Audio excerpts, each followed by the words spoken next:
Hello students, welcome to the TSN online education platform. Today we will start second chapter because first chapter is directed by the government guidelines, CBSE guideline. So today we will start second chapter, writing and city life. City life began in Mesopotamia, the land between the Euphrates and the Tigris river that is now part of the Republic of Iraq. City life की शुरुआत होती है Mesopotamia से, जो कि Iraq का एक Republic जो इराक है उसका एक पार्ट है जो यूफ्रेटिस और टाइग्रिस जो रिवर है उनके बीच में है. The name Mesopotamia is derived from the Greek word mesos meaning middle and potamos meaning river.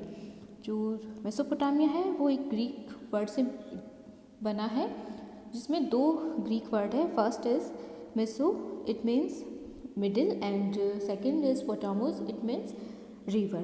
तो मेसोपोटामिया जो वर्ड है वो ग्रीक वर्ड से बना है जिसमें इन शब्दों का मीनिंग है कि दो रिवर के बीच में. Now Mesopotamian civilization is known for its prosperity, city life, its voluminous and rich literature, and its mathematics and astronomy.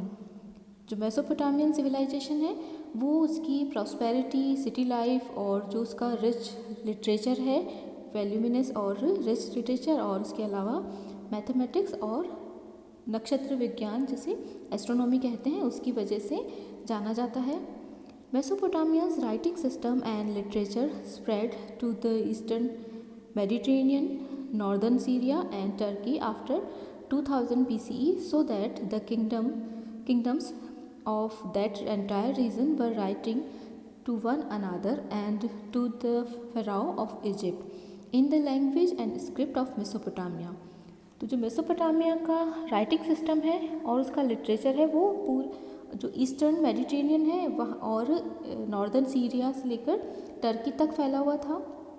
तो उसकी वजह से उस पूरे जो रीजन था उसमें जितनी भी किंगडम्स थी उनके बीच में जो कम्युनिकेशन होता था वो मेसोपोटामियन जो राइटिंग थी और जो लैंग्वेज थी उसी में होता था.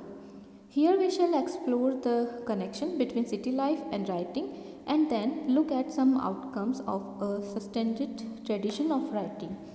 तो यहाँ हम कुछ जो सिटी लाइफ और जो राइटिंग है उसके बीच के कनेक्शन का स्टडी करेंगे और उससे देखेंगे कि जो राइटिंग की ट्रेडिशन है उससे क्या क्या रिजल्ट निकले, उससे क्या एक्सप्लोर कर क्या आउटकम्स उसके रहे. In the beginning of recorded history the land mainly the urbanised south was called Sumer and Akkad. After 2000 BCE, when Babylonia became an important city, the term Babylonia was used for the southern region. Recorded history के starting में जो southern reason है, mainly जो urbanised south है, उसे सुमेर और अक्कड़ के नाम से जानते हैं. तब तक जब तक कि बेबीलोन एक बहुत ही इम्पॉर्टेंट सिटी नहीं बन गया और सदर्न जो रीजन है उसे बेबीलोनिया के नाम से जाने लगा और बेबीलोनिया टर्म उसके लिए यूज़ होने लगा. From about 1100 BCE when the Assyrians established their kingdom in the north, the region became known as Assyria. और 1100 BCE तक जब असीरियंस ने अपनी कैपिटल एस्टेब्लिश की, किंगडम अपनी नॉर्थ में, तो जो नॉर्थ रीजन था वो असीरिया के नाम से जाने लगा. The first known language of the land was Sumerian, क्योंकि जो सदर्न रीजन था वहाँ उसे सुमेर और अक्कड़ के नाम से जानते हैं. तो जो नोन लैंग्वेज थी वहाँ की वो फर्स्ट लैंग्वेज सुमेरियन थी. It was gradually replaced by Akkadian around 2400 BCE when Akkadian speakers arrived. लेकिन उसे रिप्लेस किया अक्केडियन ने जब वे लोग धीरे धीरे उस तरफ भी आने लगे. This language flourished till about Alexander's time, 336 to 323 BCE, with some regional changes occurring. तो ये जो लैंग्वेज थी अक्केडियन वो अलेक्जेंडर के टाइम तक भी फ्लोरिश्ड होती रही, मतलब बोली जाती रही तब तक भी. कुछ जो रीजनल चेंजेस थे उसके साथ में। From 1400 BCE Aramaic also trickled in. This language, similar to Hebrew, become widely spoken after 1000 BCE. It is still spoken in part of Iraq.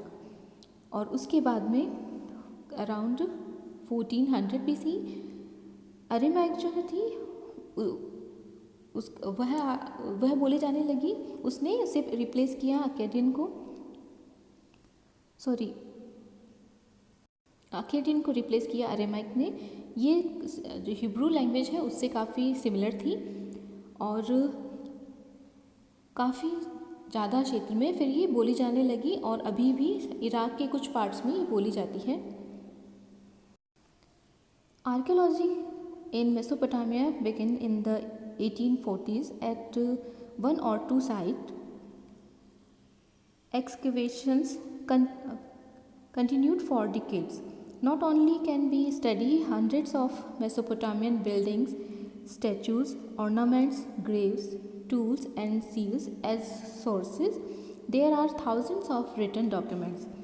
Mesopotamia में जो एक्सकेवेशन स्टार्ट हुआ, जो आर्कियोलॉजिक सर्वे स्टार्ट हुआ, वो 1 या 2 साइट पे स्टार्ट हुआ था इन 1840s के आसपास। इसमें उर्क और मारी है जिसके बारे में हम आगे पढ़ेंगे। यहाँ पर जो एक्सकेवेशन है वो कई सालों तक, करीब 10 वर्ष जो ग्रुप होता है जिसे डिकेड्स बोलते हैं, उन तक चला था, काफ़ी लंबे टाइम तक चला। और उसी की वजह से जो मेसोपोटामियन बिल्डिंग्स है, उसकी स्टैचूज़ है, ऑर्नामेंट्स, ग्रेव, टूल्स और जो सील्स हैं वो बहुत ज़्यादा क्वांटिटी में हमारे साथ में है स्टडी के लिए। उसकी बारे में और भी जानकारी या नॉलेज लेने के लिए। और इसके अलावा थाउजेंड्स ऑफ राइटिंग डॉक्यूमेंट्स भी है, रिटन डॉक्यूमेंट्स, 1000 से ज़्यादा रिटन डॉक्यूमेंट्स भी वहाँ के मिले हैं इस एक्सकेवेशन में। Mesopotamia was important to Europeans because of references to it in the Old Testament, the first part of the Bible. For instance, the book of Genesis of the Old Testament refers to Shimer, meaning Sumer, as a land of brick-built cities. Travelers and scholars of Europe looked on Mesopotamia as the king of ancestors' land, and when archaeological work began in the area, there was an attempt to prove the literal truth of the Old Testament. Mesopotamia जो है वो Europeans के लिए भी बहुत ज़्यादा important है क्योंकि उसका रेफरेंस ओल्ड टेस्टामेंट में है, जो बाइबल का फर्स्ट पार्ट है वो है। और अगर उदाहरण के लिए देखें तो जो ओल्ड टेस्टामेंट है उसमें शिमर का रेफरेंस दिया हुआ है जिसका मीनिंग होता है सुमेर, तो जिसका मतलब है कि ब्रिक बिल्ट सिटीज़, तो ऐसा लैंड जहाँ जो ब्रिक से बनी हुई बिल्डिंग से बना हुआ है। Travellers and scholars of Europe looked on Mesopotamia as a king of ancestor land, kind of ancestor land. तो जो स्कॉलर्स हैं या जो ट्रैवलर्स हैं मेसोपोटामिया को अपने एंसेस्टर्स की लैंड मानते हैं, अपने पूर्वजों की ज़मीन मानते हैं, भूमि मानते हैं। और जब आर्कियोलॉजिकल वर्क वहाँ पर स्टार्ट हुआ तो उनके ऊपर से एक अटेम्प्ट था प्रूफ करने का, जो ओल्ड टेस्टामेंट है उसमें जो दिया हुआ है उसको सही साबित करने का उन्हें एक मौका मिला। According to the Bible, the flood was meant to destroy all life on earth. However, God chose a man, Noah, to ensure that life could continue after the flood. Noah built a huge boat and ark. He took up each of all known species of animals and birds on board the ark, which survived the flood. There was a strikingly similar story in the Mesopotamian tradition where the principal character was called Jusutra or Uttanapishtim. Bible की जो old testament है उसके according flood से मतलब है कि एक इस तरह की सिचुएशन अर्थ पे आई थी कि जब चारों तरफ फ्लड की वजह से सब कुछ डिस्ट्रॉय होने वाला था, तब गॉड ने एक मैन को चूज़ किया जिसका नाम नूह था। उसने एक बहुत बड़ी बोट बनाई ताकि, और उस पर जो भी नॉन स्पीशीज थी उस समय, एनिमल्स की, बर्ड्स की, उनके एक एक पेयर को लिया, और ताकि फ्लड के बाद में भी जो लाइफ है वो बनी रहे अर्थ पर, उसकी वजह से। और जब ये फ्लड ख़त्म हुआ उसके बाद से वापस से जो शुरुआत हुई। जो मेसोपोटामिया है उसकी हिस्ट्री में भी इसी तरह की एक स्टोरी मिलती है, जिसमें जो मेन कैरेक्टर है उसका नाम ज्यूसूत्र या फिर उत्तानपिष्टम के नाम से जाना जाता है उसे। From the mid-19th century, there was no stopping the enthusiasm for exploring the ancient part of Mesopotamia. In 1873, a British newspaper funded an expedition of the British Museum to search for a tablet narrating the story of the flood mentioned in the Bible.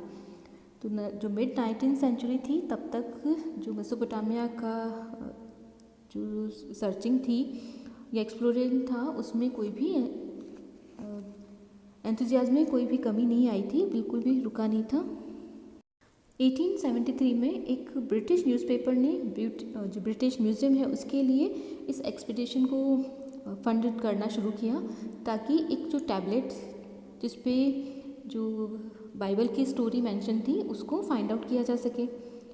By the 1960s it was understood that the stories of the Old Testament were not literally truth, but may have been ways to exploring memories about important changes in history. Gradually, archaeological techniques become far more sophisticated and refined. What is more, attention was directed to different questions, including reconstructing the lives of ordinary people, establishing the literal truth of biblical narratives recited into the background. Much of what we discussed subsequently in the chapter is based on these later studies. 1960s के समय में जो ये understood सी बात हो गई कि जो स्टोरीज़ है ओल्ड टेस्टामेंट में वो उसमें जो ट्रुथ है वो पूरी का पूरा बिल्कुल लिटरल ट्रुथ उसमें नहीं है, कुछ बिल्कुल सच उनको नहीं माना जा सकता, लेकिन वो अपनी तरह से अपना जो मेमोरीज थी उसको या जो पास्ट था उसको अपने तरह से एक्सप्लोर करती थी, अपनी तरह से वो बताती थी जो भी चेंजेस हुए थे हिस्ट्री में। धीरे धीरे जो आर्कियोलॉजिकल टेक्निक्स हैं वो बहुत ही ज़्यादा अच्छी होती गई और बहुत ज़्यादा रिफाइंड होती गई। उसकी वजह से और भी अटेंशन अलग अलग जो पार्ट्स थे, अलग अलग थॉट्स पे, अलग अलग क्वेश्चंस पे ध्यान दिए जाने लगा।